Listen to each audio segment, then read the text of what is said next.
Come December 17, unvaccinated Queenslanders will be locked out of venues across the state. The check-in app will be one measure used to enforce the rule, but 9 News can reveal anti-vaxxers are already exploiting loopholes and sharing the sneaky hacks online. The check-in app has been a valuable tool for contact tracers, and now it will be on the front line of policing Queensland's tough vaccine mandates. But anti-vaxxers are already exploiting loopholes. Queenslanders who are vaccinated for convenience can share their vaccine certificate from their Medicare app to their check-in app, giving them a green tick, which allows them to enter venues. But a security loophole means vaccinated Queenslanders can log into Medicare on their unvaccinated friend or family's phone and share with them their vaccination certificate. The unvaccinated Queenslander then gets a green tick on their phone with their own name, which they can then use to access pubs, clubs and other venues. Well, I'm surprised that it's easy, but I'm not surprised that it's the security's been overlooked and these stringent tests haven't been done. Making the system easier to rort, a single vaccination certificate on one phone can be shared to multiple unvaccinated people's devices without the original certificate being affected. To enable something, especially quickly in critical times that we've experienced with COVID-19, the focus is on getting it out there, and too often to the detriment of it not being secure. Another hack already being shared in a video online. People can change their name in the check-in app to whatever they want. Get someone's phone who is vaccinated. Go to profile and change the name.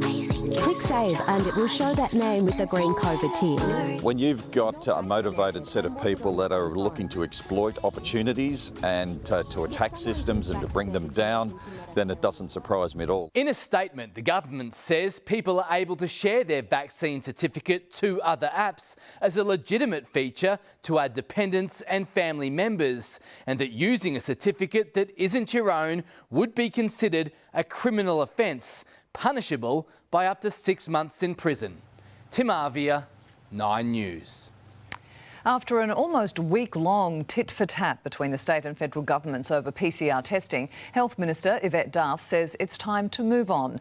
But as the focus shifts tonight, we're back where we were months ago, asking why loved ones can't be reunited, especially when months become just days left to live. Just 2 weeks ago, Michael Dracorn received news that no person ever wants to hear. Pretty stressful, being in another country and realising your father's got not long to live. Now with his father's diagnosis far more severe than first feared, Michael, his wife and 2-year-old daughter wasted no time, packing up their life in Hong Kong, heading straight for Australia.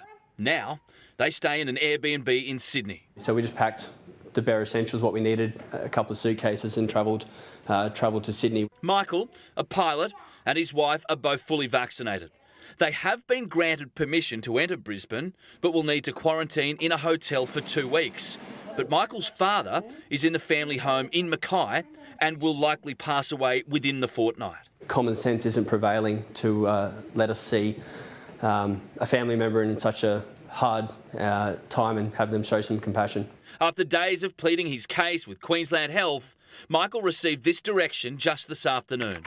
To progress your application to an end-of-life visit to your father, we need documentation which states your father will not survive your 14-day quarantine period. I've never seen Australia have so many borders and so many rules and restrictions that differed from state to state. So it's quite distressing knowing that we're less than a 2-hour flight away from him.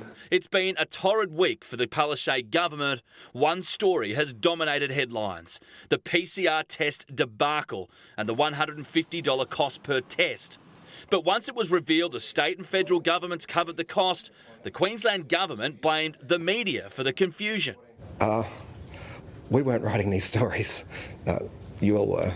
But then this morning, a rare feat in Australian politics. I'm happy to apologise. There was a lot of confusion around this. We've made it clear there isn't a cost without needing a certificate. We don't require the certificate. Well, Peter Fegan joins us now. Peter, you've got an update on this case. Well, Andrew, 9 News contacted Health Minister Yvette D'Arth's office directly this afternoon, and I can now confirm that the Minister's office is aware of Michael's case and has said that her office is treating it as a top priority and hopes to have it resolved quickly. In the meantime, Michael and his family wait anxiously in Sydney, hoping the Queensland Government will show some compassion and allow him to say goodbye to his father in Mackay. Let's hope sense prevails. Thanks, Peter. We'll look at the COVID countdown now, and we have just over 20 days to go until December 17, when the border opens. 85.8% of Queenslanders have had at least one dose of a vaccine, while 75.3% have had both.